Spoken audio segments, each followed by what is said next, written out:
Hello students, welcome to civil staff Himachal and uh mains current affair series, जिसमें आज चर्चा का विषय है south Asian association of regional cooperation. Student, जब एशियन कॉन्टिनेंट की बात होती है तो उसमें साउथ एशिया का क्षेत्र बहुत इंपॉर्टेंट है और हमारे लिए इंपॉर्टेंट इसलिए हो जाता है because India is from basically south Asia. Leading Nations की बात करेंगे इस क्षेत्र की, सो भारत, पाकिस्तान एंड श्रीलंका जैसे देश यहाँ लीडिंग नेशन है। ग्लोबल पॉपुलेशन का तकरीबन 21 से 22% पॉपुलेशन का रिप्रेजेंटेशन इस क्षेत्र का है, बहुत इंपॉर्टेंट है। और अगर हम बात कर रहे हैं डिफरेंट रीजनल ऑर्गेनाइजेशंस की, तो उसमें 7 सबसे महत्वपूर्ण है, 7 सबसे इंपॉर्टेंट है। तो इसी पर चर्चा करेंगे स्टूडेंट, जानेंगे किस प्रकार से सार्क का फॉर्मेशन हुआ, what are the challenges in front of SAARC, क्या कंट्रीब्यूशन सार्क का है, क्या ऑब्जेक्टिव्स हैं सार्क के, इंपॉर्टेंस क्या है सार्क की और भारत के लिए क्यों इतनी महत्वपूर्ण है, जानते हैं। शुरू करते हैं आज का टॉपिक।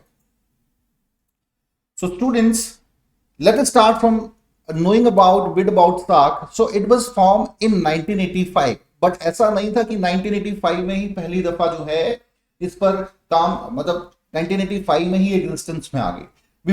बिफोर दैट डिस्कशंस हो रही थी। 1980 में पहली दफा जो आज फाउंडिंग मेंबर्स हैं उनके बीच ये सहमति बनी कि भाई साउथ एशियन रीजन के रिप्रेजेंटेशन के लिए एक संस्था, एक ऑर्गेनाइजेशन का होना बहुत जरूरी है। देन 1981 में इन सभी फाउंडिंग मेंबर्स के जो फॉरेन सेक्रेटरीज थे उनकी एक मीटिंग हुई जिसमें ये डिसाइड किया गया क्या स्ट्रक्चर रहना चाहिए। एंड देन फर्दर 1985 आते आते सार्क हमें एग्जिस्टेंस में देखने को मिलती है। एंड 8वां देश जुड़ा है स्टूडेंट 2005 में अफगानिस्तान के रूप में। अभी पहले फाउंडिंग मेंबर्स की बात करें तो साथ ही there were only 7 members, but in 2005 Afghanistan also joined SAARC. ठीक है, हेडक्वार्टर जो इसका है वो काठमांडू नेपाल में है। ये बेसिक इंफॉर्मेशन आपको जरूर याद रहनी चाहिए सार्क के बारे में। अब कुछ और पहलुओं पे नजर डालते हैं। तो मेंबर नेशंस की हम बात कर रहे हैं। देखिए स्टूडेंट, मैप में आप बड़ा क्लियरली देख सकते हैं साउथ एशियन रीजन को। They are often student confuse pertaining to the region of south Asia and south east Asia. Both region are different, separate. जब बात हो रही है साउथ एशिया रीजन की तो अफगानिस्तान से लेकर श्रीलंका तक या फिर बांग्लादेश का जो क्षेत्र है यहां तक के रीजन को हम कहते हैं साउथ एशियन रीजन। फर्दर जो रीजन शुरू होता है उसे साउथ ईस्ट एशियन रीजन कह दिया जाता है। ठीक है, तो कंफ्यूजन नहीं होनी चाहिए दिमाग में ये। सो ये आपके अभी मेंबर है स्टूडेंट, 8 सदस्य हैं। जैसे मैंने कहा अफगानिस्तान 2005 में ज्वाइन किया। इससे पहले बाकी जितने भी सदस्य हैं वो फाउंडिंग मेंबर थे। ठीक है, हाँ जी, देखिए अफगानिस्तान और ये जो जितने भी हैं स्टूडेंट्स देश, ये फाउंडिंग मेंबर थे। 2000 मतलब 1985 से ही संस्था का एक हिस्सा है। और जब ये ऑर्गेनाइजेशन बनाई गई थी उस समय का सिनेरियो भी हमें समझना जरूरी है। In that time it was one of the main organization in this whole region which is representing the South Asia. Nowadays we can see different nations participate in different regional organization and international organizations. जब भारत है आज SCO का member है, बिमसेट जैसी organisation existence में है, एसान के साथ हम संबंध बनाने की कोशिश कर रहे हैं। ठीक है, या और बहुत से फ्रंट पर अब लगातार भारत जुड़ता जा रहा है, डिफरेंट नेशन जुड़ते जा रहे हैं। बट उस समय जब ये संस्था एग्जिस्टेंस में आई थी साउथ एशियन रीजन में कोई रिप्रेजेंटेशन था ही नहीं, इसीलिए इस ऑर्गेनाइजेशन का रेलेवेंस उस समय तो बहुत ज्यादा था। हालांकि with the span of time the relevance जो है, the relevance of this organization curtail, but it doesn't mean कि इसे कंप्लीटली खत्म कर देना चाहिए। आज भी सिग्निफिकेंस है। अगर कुछ एरियाज पे काम किया जाता है तो सार्क आज उतनी ही एक्टिवली काम कर सकती है जैसे 1985-90 के आसपास इसका रूप रहता था। ठीक है, ये मेंबर नेशंस हैं। साथ ही साथ इसके कुछ ऑब्जर्वर स्टेट्स भी हैं। ऑब्जर्वर स्टेट्स में तकरीबन 9 आपके ऑब्जर्वर स्टेट्स हैं स्टूडेंट्स। ऑस्ट्रेलिया है, China, European union, Iran, Japan, the Republic of Korea, Mauritius, Myanmar and US. Observer states में पहले भी चर्चा किया है, वो स्टेट्स होते हैं those are not directly participating in the working of the organization. ठीक है, ना वो वोट दे सकते हैं किसी कंटेक्स्ट में, ना डिस्कशन का वो हिस्सा रहेंगे, सिर्फ ऑब्जर्व कर रहे हैं सेशंस को। हो सकता है फर्दर ऑर्गेनाइजेशन को ये लगता है if any of the member want the membership and if the organization permit, तो उस देश को जो है मेंबरशिप दे दी जाती है ऑर्गेनाइजेशन की। तो पॉसिबिलिटी है कल को कि भाई चाइना, ईरान, जापान, ठीक है, स्पेशली जो आपके साउथ ईस्ट नेशंस हैं उनको शायद कल को हो सकता है कि मेंबरशिप दे दी जाए, लेकिन अभी सिर्फ ऑब्जर्वर स्टेट्स की कैटेगरी में ही आते हैं। सो चलिए नेक्स्ट हम बात करेंगे इंपॉर्टेंस। सार्क कितना इंपॉर्टेंट है, क्यों? जैसा मैंने अभी आपसे कहा कि ग्लोबल रिप्रेजेंटेशन की बात करें अगर पॉपुलेशन में, तो स्टूडेंट 21% के आसपास की जो पॉपुलेशन है वो रिप्रेजेंटेशन सार्क का है। और अगर एरिया की भी बात कर रहे हैं तो 3% वर्ल्ड का एरिया कवर करता है सार्क रीजन। और ग्लोबल जीडीपी में 3.8 ट्रिलियन आपकी सार्क नेशंस की जीडीपी है, ठीक है। तो बहुत ज्यादा तो नहीं है, but yes comparison to other organization, but yes it is important, आप नकार नहीं सकते हैं। इसके अलावा ये तो मैंने इंटरनेशनल सिग्निफिकेंस आपको बताई, रीजनल इंपॉर्टेंस इसकी क्या है? Creating synergies. Now student generally अगर आप सार्क नेशंस की कल्चर को देखेंगे, कल्चर को समझेंगे, लिंग्विस्टिक भाषा है या बहुत से अदर ऐसे फैक्टर्स हैं जिनमें सिमिलैरिटीज हमें देखने को मिलती है। अफगानिस्तान, पाकिस्तान, श्रीलंका, नेपाल, 4 देश, 5वां बांग्लादेश। अब 5-6 देश तो ये ऐसे हैं जहां की कल्चरल या इथनिसिटी, ठीक है, या भाषा भी काफी हद तक सिमिलर है, मिलती जुलती है। तो काफी सिमिलैरिटीज हैं और ये सार्क जैसी ऑर्गेनाइजेशन को काफी हद तक मदद करती है आपस में जुड़े रहने में, ठीक है स्टूडेंट। जैसे एससीओ मैंने पढ़ाया था, मैंने कहा एससीओ में क्या है कि भाई डिफरेंट नेशंस पार्टिसिपेशन दे रहे हैं, but culture, religious, linguistic differences हैं। और जब ऐसे डिफरेंसेस होते हैं तो समस्याएं थोड़ी बहुत सामने निकल कर आती हैं, but when it's come to the SAARC there are quite similarities we can find.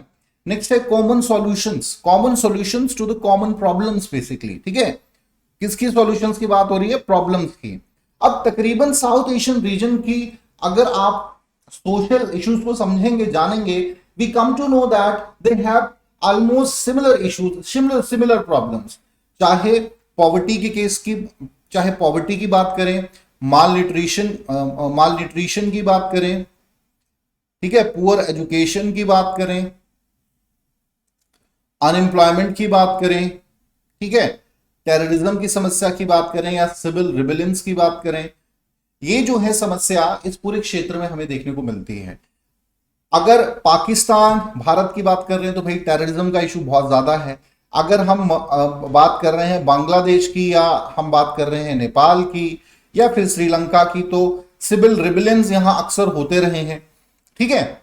Poverty, गरीबी, माल न्यूट्रिशन की समस्या, एजुकेशन सिस्टम बहुत अच्छा नहीं है। तो एक तरीके से कह सकते हैं कि भाई जब समस्याएं सेम होती हैं तो उन पर फिर एक ही तरीके की पॉलिसीज का फॉर्मुलेशन करके उन पर काम किया जा सकता है। अगर समस्याओं में भी डिसिमिलैरिटीज होंगी तो उस पर फिर ज्यादा मेहनत करनी पड़ेगी, ठीक है। तो ये एक चीज है जो बहुत इंपॉर्टेंट है और सिग्निफिकेंस सार्क की यहां पर इसीलिए इंपॉर्टेंट हो जाती है क्योंकि जब कोई रीजनल ऑर्गेनाइजेशन, आज भी अगर हम बात कर रहे हैं, अब हुआ क्या है स्टूडेंट की समय के साथ डिफरेंट ऑर्गेनाइजेशंस में सभी देशों की सहभागिता, पार्टिसिपेशन बढ़ गई पहली दफा।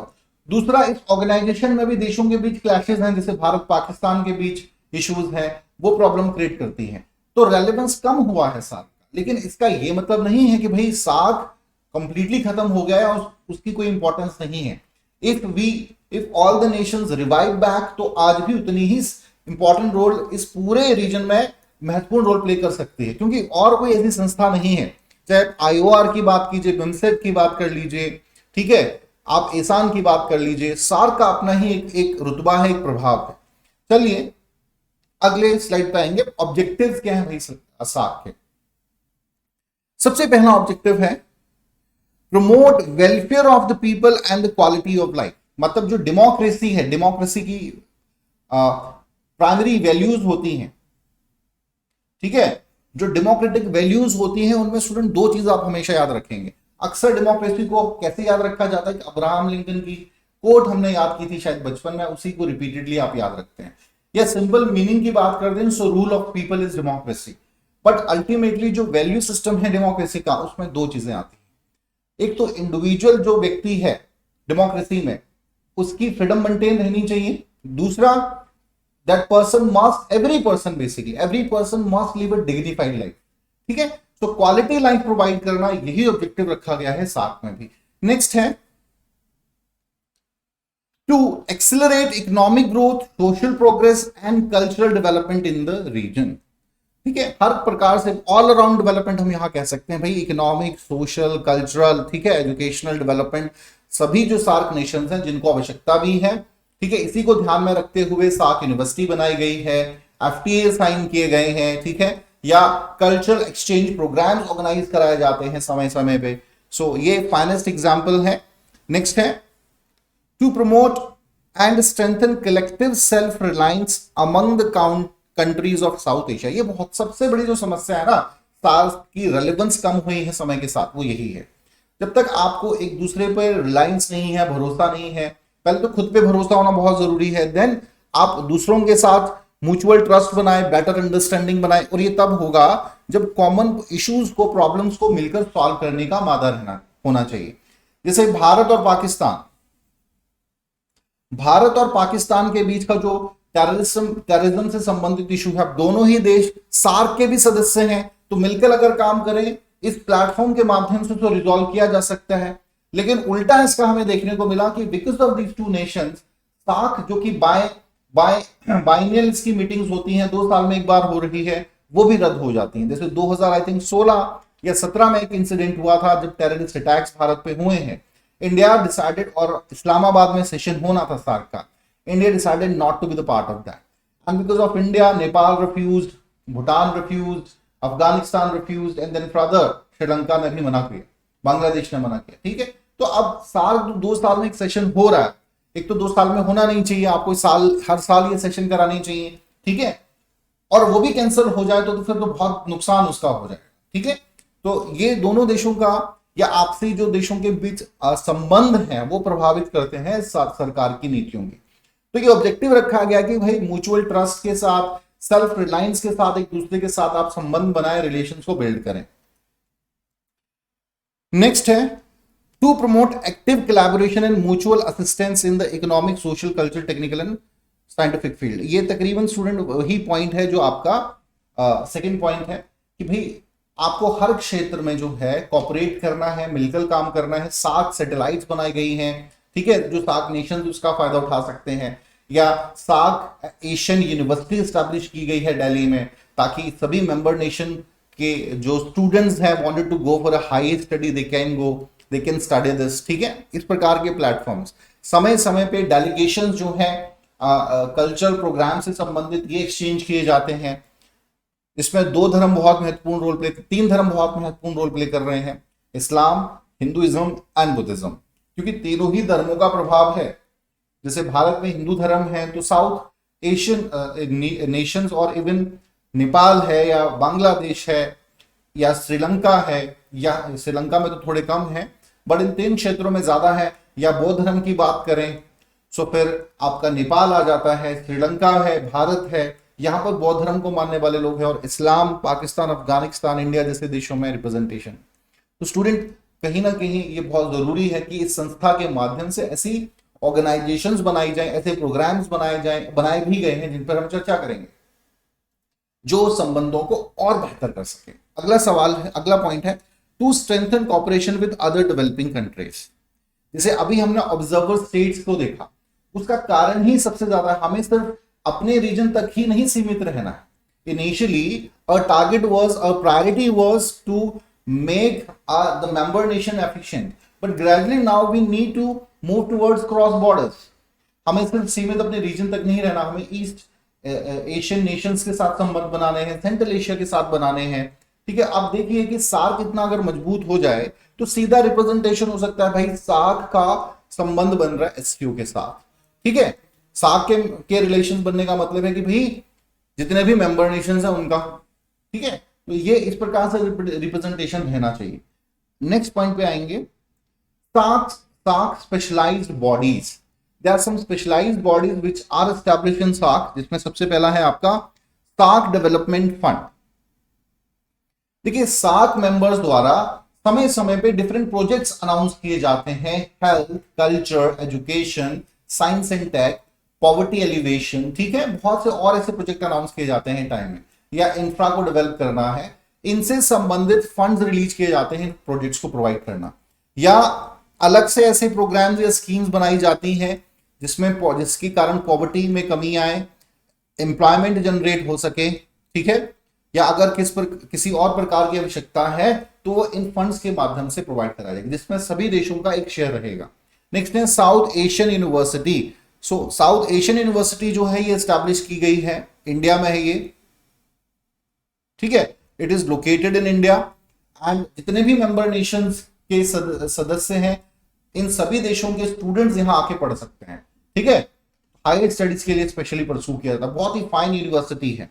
नेक्स्ट है south Asian regional standards organization, जिसका हेडक्वार्टर स्टूडेंट है आपके इस्लामाबाद में, ठीक है, पाकिस्तान में इसका हेडक्वार्टर है।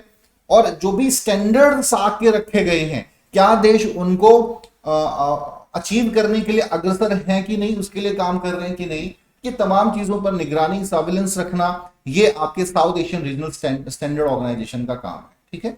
नेक्स्ट है सार्क आर्बिट्रेशन काउंसिल,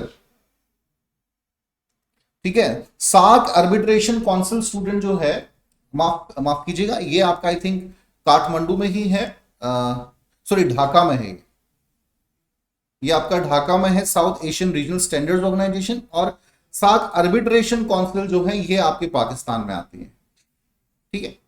सो अब सार्क आर्बिट्रेशन काउंसिल एक ऐसी संस्था है, मान के चलिए कुछ पॉलिसीज पर, कुछ पॉलिसीज के इंप्लीमेंटेशन पे या कुछ प्रोजेक्ट से संबंधित इश्यूज पर विवाद हो जाता है, डिस्प्यूट हो जाता है मेंबर नेशंस के बीच, तो उनको रिजॉल्व कहां किया जाए, इससे संबंधित ये ऑर्गेनाइजेशन बनाई गई है जिसका नाम है सार्क आर्बिट्रेशन काउंसिल, ठीक है। जो भी डिस्प्यूट्स होंगे उनको यही निपटाया जाएगा। नेक्स्ट है आपका स्टूडेंट सार्क की जो अचीवमेंट्स हैं, जो सार्क में अभी तक किया है, इंपॉर्टेंट बहुत सी हैं, एफटीए साइन किए गए हैं या और भी बहुत सी चीजें हुई हैं, लेकिन मैं प्राइमरी जो 3 है पॉइंट उन पर फोकस कर रहा हूं। सबसे पहला है SAPTA, SAPTA, SAARC preferential trading arrangement, ठीक है। अब इसमें क्या है स्टूडेंट, सिंपल याद रखेंगे कि कुछ बिजनेसेस को प्रेफरेंस दी जाएगी और उनमें ज्यादा एनहेंसमेंट किया जाएगा, सिंपल है, ठीक है। South Asian preferential trading agreement, इसके तहत स्टूडेंट जो प्रोमिनेंट आपके बिजनेसेस हैं सभी मेंबर देशों के बीच, उनको और कैसे बढ़ाया जा सकता है, व्यापार को, ट्रेड को, कॉमर्स को और कैसे एक्सेल किया जा सकता है। नेक्स्ट है साफ्टा। साफ्टा से पहले एक फ्री ट्रेड एग्रीमेंट भी साइन किया गया था, बट फाइनली 1995 साफ्टा जो है केम इनटू एग्जिस्टेंस। साफ्टा का मतलब है south Asian free trade agreement. देखिए स्टूडेंट, इसके तहत जो है मेंबर नेशंस को फ्री ट्रेड जोन डिक्लेयर किया जाएगा, जिसमें सभी देश आपस में फ्री ट्रेड कर सकते हैं या कम आपके टैरिफ पे जो है बहुत ही कम टैरिफ से बिजनेस को किया जा सकता है, व्यापार को किया जा सकता है। जैसे एफटीए जब साइन किया गया, अक्सर बच्चों को, स्टूडेंट्स की कंफ्यूजन रहती है, एफटीए का मतलब होता है कि फ्री ट्रेड ही कर रहे हैं, तो ऐसा नहीं है कि फ्री ट्रेड है, बहुत कम टैरिफ पर किया जाता है, ये डिपेंड करेगा। तो इनिशियली जो था, जैसे मान के चलिए 20% या 25% लिया जा रहा है एफटीए, ठीक है, जबकि इन जनरल ट्रेड करते वक्त वो 30% या 40% लिया जाता है। मैं एक एग्जांपल दे रहा हूं।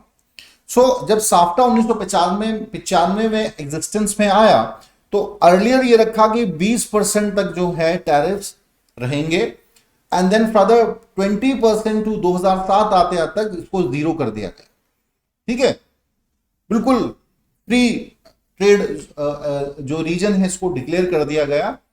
अब इसमें डिफरेंट गुड्स जो हैं आपके, डिफरेंट काइंड ऑफ गुड्स वो इसमें इंक्लूड है, एक्सेप्ट आईटी प्रोडक्ट्स, ठीक है, ये ध्यान रखेंगे। आईटी प्रोडक्ट इसमें शामिल नहीं है, जिसके लिए क्रिटिसिज्म भी होता है, हो सकता है आने वाले 10-15 साल में ये भी परिवर्तन आ जाए। नेक्स्ट है सार्क यूनिवर्सिटी, इसके बारे में हम ऑलरेडी जिक्र कर चुके हैं, ठीक है। दिल्ली में ये एग्जिस्टेंस में है, दिल्ली में संस्थान है जहां पर सभी मेंबर नेशन के स्टूडेंट्स यहां आके अपनी हायर एजुकेशन को कंप्लीट कर सकते हैं। अगले सवाल पे, अगले स्लाइड पे आएंगे। सिग्निफिकेंस फॉर इंडिया, भारत के लिए क्यों इतना इंपॉर्टेंट है भाई साहब? Neighbourhood first, India always believe, ये हमारी फॉरेन पॉलिसी का एक इंपॉर्टेंट फीचर है, neighbourhood first, always give preference to your neighbours, ठीक है। और सार्क जैसी ऑर्गेनाइजेशन इसमें हमारी बहुत सहायता करती है, क्योंकि एक प्लेटफॉर्म ऐसा मिल जाता है जिसमें सभी नेबरिंग नेशंस एक साथ मिलकर एक टेबल पर काम कर रहे हैं। ठीक है, तो यहां पर इसीलिए सार्क का सिग्निफिकेंस भारत के लिए है। नेक्स्ट है जियो स्ट्रेटेजिक सिग्निफिकेंस, बहुत इंपॉर्टेंट है। आप जरा जियो स्ट्रेटेजिक देखिए, इन सभी देशों की मैप में हमने लोकेशन देखी थी। साउथ एशियन ऐसा लोकेशन है जो साउथ ईस्ट एशिया और central Asia, middle east Asia से जोड़ता है। इवन अगर नॉर्दर्न पार्ट ऑफ एशिया है, जहां रशिया या ईस्ट एशिया में आपकी चाइना है, कनेक्टिविटी बनाता है। इसकी अपनी एक सिग्निफिकेंस है। अगर इन सभी मेंबर नेशंस के बीच सिनर्जी रहेगी तो ऑफ कोर्स एक पावरफुल जो है इसका सिग्निफिकेंस बनता है। और भारत के लिए इसलिए भी इंपॉर्टेंट है स्टूडेंट की लीडिंग नेशन इस ऑर्गेनाइजेशन में भारत ही है। ठीक है, नेक्स्ट है regional stability. Yes, it is also very important to establish regional stability. ठीक है, डिफरेंट ऑर्गेनाइजेशंस बन रही हैं डिफरेंट रीजन्स में, अगर रिप्रेजेंटेशन सार्क का नहीं रहेगा और भारत चूंकि एक यहाँ पे लीडिंग देश है तो रीजन पूरे क्षेत्र में एक स्टेबिलिटी मेंटेन रखने में भारत की भूमिका हो जाती है। ठीक है, अब इसको नकारा नहीं जा सकता, क्योंकि भारत चाहे श्रीलंका, पाकिस्तान, भूटान, इन सभी देशों में बड़ा भी है पॉपुलेशन, स्ट्रेंथ के हिसाब से, पावर के भी हिसाब से। सो ऑटोमेटिकली जो लीडिंग नेशन का रोल जो है भारत का है बन जाता है।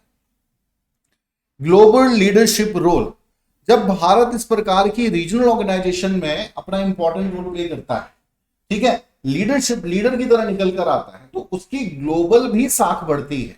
अगर एससीओ में आज हम मेंबर हैं, कल को लीडिंग नेशन बन जाते हैं, बिमसेट में हम लीडिंग नेशन हैं, आईओआर में हम लीडिंग नेशन बन जाएं, एशियान में कल हमारा रिप्रेजेंटेशन है, इस प्रकार से एनएसजी जितने भी ग्रुप्स हैं, तो अपने आप जो है हम एक ग्लोबल लीडरशिप की तरफ अग्रसर हो जाते हैं। तो साथ में लीड करने का मतलब है भारत के लिए कि भाई हमारी ग्लोबल लीडरशिप को भी कहीं ना कहीं सपोर्ट मिल रहा है। क्योंकि जब स्टूडेंट जैसे यूनाइटेड नेशन सिक्योरिटी काउंसिल की मैं मेंबरशिप की भी बात कर लूं, तो क्या पैरामीटर्स देखे जाएंगे कि भाई भारत अच्छा ये सार्क को भी रिप्रेजेंट कर रहा है, बिमसेट को रिप्रेजेंट कर रहा है, ठीक है, या इन सभी संस्थानों में इसकी एक महत्वपूर्ण भूमिका है, तो उस प्रकार से रोल डिसाइड होता है ग्लोबली। नेक्स्ट है game changer for India east act east policy. तो स्टूडेंट्स एक्ट ईस्ट पॉलिसी जो है ये पहले आपके लुक ईस्ट पॉलिसी की फॉर्म में शुरू हुई थी 1991 में, ठीक है, उसके बाद आज 2014 से इसको नाम दे दिया गया है एक्ट ईस्ट पॉलिसी की। अब हमें सिर्फ देखना नहीं, हमें एक्ट करना है। We wanted to establish a relations better with all nations, चाहे वो साउथ एशियन नेशंस हैं, चाहे फिर ईस्ट एशियन नेशंस हैं। और कहीं ना कहीं चूंकि हमारे संबंध अगर बांग्लादेश के साथ अच्छे हैं, अगर हमारे संबंध नेपाल के साथ अच्छे हैं, श्रीलंका के साथ अच्छे हैं, तो आगे ईस्ट तक हमारी कनेक्टिविटी को बढ़ाने में ये सहायता करते हैं। देखिए स्टूडेंट, बहुत से रोड और रेलवे प्रोजेक्ट्स बन रहे हैं जो कि बांग्लादेश के साथ बन रहे हैं, आपके म्यांमार के, ठीक है, या फर्दर इनके संबंध और संस्थानों के साथ बन रहे हैं।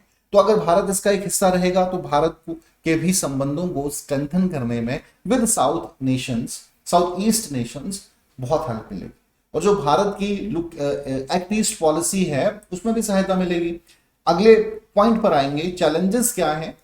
लो फ्रीक्वेंसी ऑफ मीटिंग, ये सबसे बड़ी समस्या है। तो फ्रीक्वेंट जो मीटिंग्स होना है किसी भी ऑर्गेनाइजेशन के लिए बहुत जरूरी है, ठीक है, ताकि प्रेजेंस दिखते रहने चाहिए ना। जैसे एक फिल्म हम देखते हैं, कोई एक्टर है, अगर वो 2-3 साल नहीं दिखता तो फिर क्या होता है, लोग भूलने लग जाते हैं। Same in the case of SAARC, SAARC के साथ भी कुछ ऐसा ही हो रहा है। पहले आज से 10 साल पहले, 15 साल पहले एक रेलेवेंस होता था, सार्क 2 साल के बाद भी सेशन हो रहा है, बट सार्क का सेशन हो रहा है।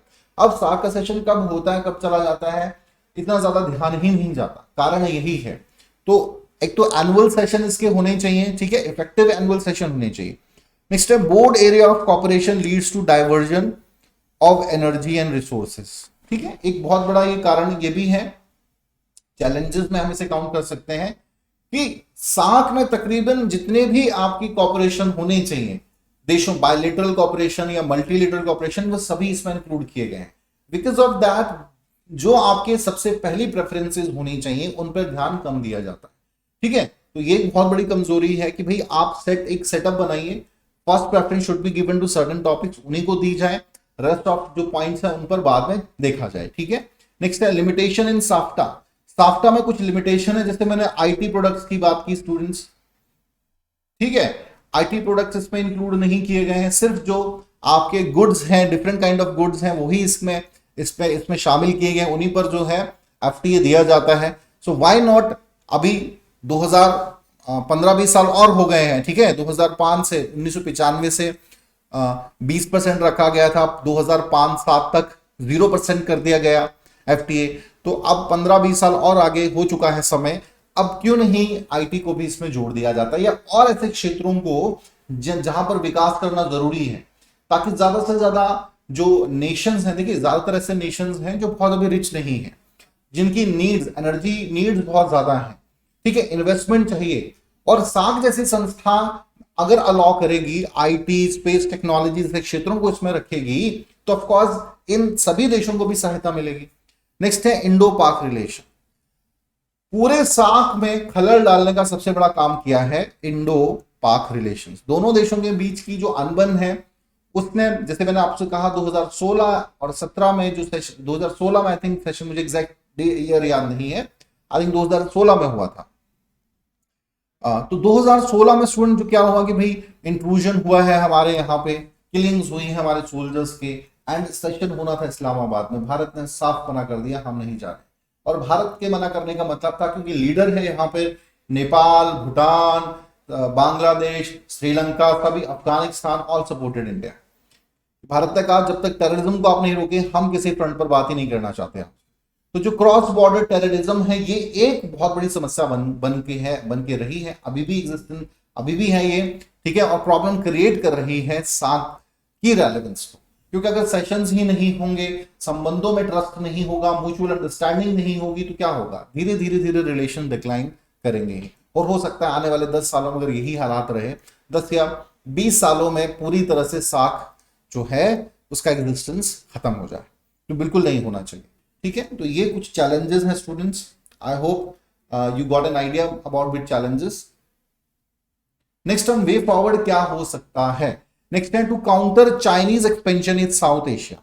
जैसे हमने देखा स्टूडेंट, साउथ चाइना सी में रैपिडली अपने प्रभाव को चाइना बढ़ा रहा है, ठीक है, साउथ चाइना सी या इंडियन ओशन रीजन की बात कर लीजिए, ठीक है, श्रीलंका में हम्बनतोता पोर्ट, चटगांव पोर्ट लिया हुआ है, ठीक है, सीपेक के माध्यम से पूरे इस रीजन पे अपना नियंत्रण बढ़ा रहा है। तो अब जो ये मेंबर नेशन है सार्क के, इनमें भी जो है डिफरेंसेस आ गए हैं, जैसे भारत और नेपाल के बीच डिफरेंसेस हैं, भारत और श्रीलंका के बीच डिफरेंसेस बढ़ रहे हैं, पाकिस्तान के साथ तो है ही। चाइना कहीं ना कहीं कामयाब हो रहा है इन चीजों में। अभी रिसेंटली कोलंबो पोर्ट में जो हमें मिला था ईस्ट टर्मिनल, उसे, उस डील को खारिज कर दिया श्रीलंका ने, ठीक है, तो चाइना के प्रेशर में आके। तो ऐसी ऑर्गेनाइजेशन जब हमें मिलेगी जहां सभी देश इकट्ठे हैं, जिनमें कल्चरल इथनिक सिमिलैरिटी है, ठीक है, बहुत से बेसिस में सिमिलैरिटी है, तो एक प्लेटफॉर्म मिलता है जो चाइना को काउंटर कर सकता है क्षेत्र में। अकेले कोई भी नहीं कर पाएगा, अगर सब मिलकर करेंगे तो ऑफकोर्स चाइना को यहां काउंटर किया जा सकता है, जो एक्सपेंशन उनका बढ़ रहा है। नेक्स्ट है SAARC as an organization reflect the South Asian identity. पूरा जो सार्क जो आपकी संस्था है, ऑर्गेनाइजेशन है, it is not just mere an organization, it represent the whole South Asian region, ठीक है, सभी मेंबर इसका है। और एक कह लीजिए कि आइडेंटिटी कार्ड बनी हुई है साउथ एशियन रीजन की। जब भी साउथ एशिया रीजन की बात होती है तो सार्क की भी बात होती है। नेक्स्ट है to maintain peace and stability in the region. SAARC play a crucial role, ठीक है, जैसे मैंने कहा डिस्प्यूट्स होते हैं, टेररिज्म की समस्या है या सिविल रिबेलियंस की समस्या होती है, तो सार्क के मेंबर देश एक प्लेटफॉर्म पे मिलकर बातचीत उनसे संबंधित कर सकते हैं। जैसे अभी अफगानिस्तान में जो घटना हुई है, सार्क ने इसे इमीडिएटली सेशन बिठाना चाहिए था सार्क मेंबर नेशंस का, कि अब हम क्या वे फॉरवर्ड है, किस प्रकार से हम आम जन की सहायता कर सकते हैं। ये इफेक्टिवली काम करने की आवश्यकता है, ठीक है, और भारत का इसमें रोल सबसे इंपॉर्टेंट है स्टूडेंट, क्योंकि लीडिंग नेशन इंडिया है। नेक्स्ट है increase dominance in IOR and South China Sea. जैसे मैंने अभी कहा कि भाई जो इंडियन ओशन रीजन में प्रभाव चाइना का बढ़ रहा है, उसको उसमें कमी आएगी, और जितने भी साउथ एशियन नेशंस के मेंबर हैं, साउथ एशियन मेंबर हैं, उनका प्रभाव इस पूरे क्षेत्र में बढ़ेगा, ठीक है, जो कि बहुत इंपॉर्टेंट भी है, स्पेशली इंडियन ओशन रीजन के कंटेक्स्ट में। तो ये हम कह सकते हैं कि भाई ये पॉलिसीज हमें फॉलो करनी पड़ेंगी, और सबसे इंपॉर्टेंट हर एक्टिविटी में बहुत एक्टिव होना पड़ेगा। बहुत ढुलमुल रवैया है सार्क का, ठीक है, जैसे अभी मैंने अफगानिस्तान का एग्जाम्पल दे रहा हूं, क्यों नहीं एक सेशन बिठाया गया और बहुत फॉर्मली डिस्कशन की भी गई तो बहुत लाइटर मोड पे। तो ये बिल्कुल सही चीज नहीं है कि भाई 2 साल में सेशन होगा तभी बिठाना है क्या। आप मिनिस्टर लेवल टॉक्स कर सकते हैं, समय समय पे होते भी हैं, लेकिन इफेक्टिवली होने चाहिए, वो दिखने चाहिए कि भाई सभी मेंबर जो है इस घटना इस खतरे की घड़ी में मिलकर हम आपके लिए खड़े हैं, आपकी सहायता के लिए, ठीक है। अदरवाइज मेंबर बनने का किसी संस्था के साथ कोई रेलेवेंस रह नहीं जाता। तो चलिए स्टूडेंट, आज के लिए इतना ही। आई होप आज का जो टॉपिक है कुछ नई चीजें आपको सीखने को मिले, और इसी प्रकार से आप डेली हमारी मेन करंट अफेयर सीरीज के साथ जुड़े रहेंगे। So thank you very much.